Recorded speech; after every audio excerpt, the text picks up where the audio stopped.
2025년 대한민국은 정말이지 중대한 갈림길에 서 있습니다. 한쪽을 보면 엄청난 기회가 손짓하고 있고 다른 쪽을 보면 모든 걸 삼킬 듯한 위기가 도사리고 있죠. 지금부터 이 희망과 위기, 대한민국의 두 얼굴을 하나씩 자세히 들여다보겠습니다. 바로 이 질문이 핵심입니다. 경제적 기적이냐 아니면 정치적 위기냐. 2025년의 대한민국을 보면요. 이 둘 다가 정답일 수 있다는 생각이 듭니다. 아니 어떻게 이렇게 완전히 다른 두 가지 상황이 한 나라에 동시에 벌어질 수 있을까요? 지금부터 그 속사정을 파헤쳐가죠. 자, 먼저 경제 상황부터 한번 살펴볼까요? 2025년 경제 전망을 들여다보면요. 이게 참 희망과 절망이 너무나도 선명하게 갈려서 보입니다. 마치 한 나라가 아니라 두 나라의 경제 지표를 보는 것 같아요. 한번 보세요. 한쪽에선 반도체 수출이 무려 8.5%나 성장할 거란 장밋빛 전망이 나오는데 바로 그 다른 한쪽에선 정유 산업이 마이너스 7.5%로 곤두박질 치고 있잖아요. 플러스 8.5와 마이너스 7.5. 정말 극과 극이죠. 이 표를 보시면 아마 더 확 와닿으실 겁니다. 바이오헬스, 반도체, IT 기기 같은 첨단 산업은 정말 하늘 높은 줄 모르고 날아오르고 있는데 섬유나 2차 전지, 정유 같은 분야는 계속해서 어려움을 겪고 있죠. 말 그대로 대한민국 경제가 잘 나가는 쪽과 어려운 쪽으로 딱 쪼개지는 모습입니다. 아니 왜 이렇게 상황이 극과 극으로 갈리는 걸까요?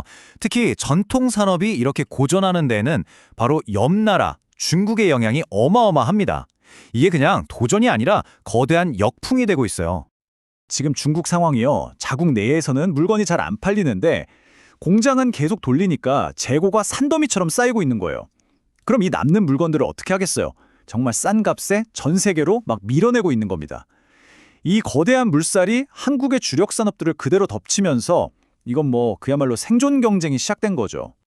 상황이 이렇다 보니 피크 코리아, 그러니까 한국의 좋은 시절은 이제 끝났다는 비관론이 나올 만도 하죠.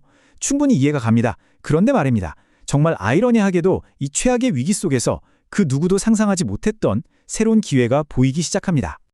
바로 신냉전이라는 거대한 지정학적 판도 변화가 한국에게는 리스크가 아니라 오히려 역사에 남을 만한 엄청난 기회가 될 수 있다는 이야기가 나오고 있는 겁니다. 위기가 곧 기회라는 말이 딱 들어맞는 상황이죠. 그 논리가 아주 간단하고 명쾌해요. 첫째, 미국이 첨단 기술 공급망에서 중국을 철저히 배제하기 시작합니다. 그럼 어떻게 될까요? 둘째, 서방 진영이 어마어마한 제조업 공백이 생기겠죠? 마지막으로 바로 그 텅 빈 자리를 채울 수 있는 거의 유일한 대안으로 대한민국이 떠오른다는 겁니다. 핵심은 바로 이겁니다. 중국이 만들 수 있는 거의 모든 걸 자유진영에서 똑같이, 아니 그 이상으로 만들어낼 수 있는 나라가 바로 한국이라는 거죠. 이건 단순히 중요한 파트너가 되는 수준을 넘어서 없으면 안 되는, 그야말로 대체 불가능한 국가가 될 절호의 기회라는 뜻입니다. 자, 이렇게 전 세계적인 기회가 바로 문 앞에 와 있는데 정말 안타깝게도 이 모든 걸 한순간에 날려버릴 수 있는 심각한 정치 위기가 바로 우리 안에서 터져나오고 있습니다. 그럼 이제 이 엄청난 기회를 뿌리채 흔들고 있는 국내 상황으로 한번 들어가 보겠습니다. 도대체 무슨 일이 벌어지고 있는 걸까요? 이 모든 위기의 중심에는 정말 나라의 근간을 흔들 수 있는 무서운 의혹이 있습니다. 바로 계엄령 선포를 둘러싼 음모 의혹입니다. 관련자들의 증언을 시간순으로 쭉 따라가 보면요.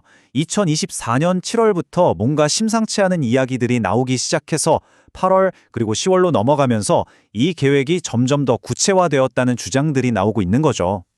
바로 이 지점에서 갈등이 폭발합니다.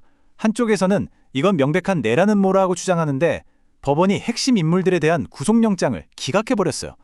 증거인멸의 우려가 부족하다는 이유였죠. 이 결정 하나로 정치적 갈등은 그야말로 활활 타오르면서 걷잡을 수 없게 됩니다. 이게 법적으로 앞으로 어떻게 결론이 나든 그건 어쩌면 부차적인 문제일지도 모릅니다. 더 큰 문제는 이 스캔들 때문에 나라가 완전히 두동강 나고 모든 신뢰가 무너지면서 사실상 마비 상태에 빠졌다는 거예요. 저 바깥의 기회를 잡으러 다 같이 달려나가야 할 때 우리끼리 싸우느라 한 발짝도 못 움직이고 있는 거죠. 자, 그럼 대한민국은 과연 어디로 가게 될까요? 이 기회를 잡을 수 있을까요? 아니면 이 위기 속으로 빠져들까요? 결국 대한민국 앞에는 정말 너무나도 선명한 두 갈래 길이 놓여 있는 셈입니다. 하나는 이 전례 없는 기회를 잡고 세계의 중심으로 도약하는 길, 다른 하나는 이 내부 분열에 갇혀서 스스로 가라앉는 길이죠. 어쩌면 2025년 대한민국의 운명은요, 반도체 기술이나 수출 실적 같은 숫자에 달려 있는 게 아닐지도 모릅니다. 그보다 이 깊고 아픈 내부의 갈등을 어떻게든 이겨내고 우리가 다시 하나가 될 수 있느냐, 없느냐, 바로 그 능력에 모든 게 달려 있는 건 아닐까요?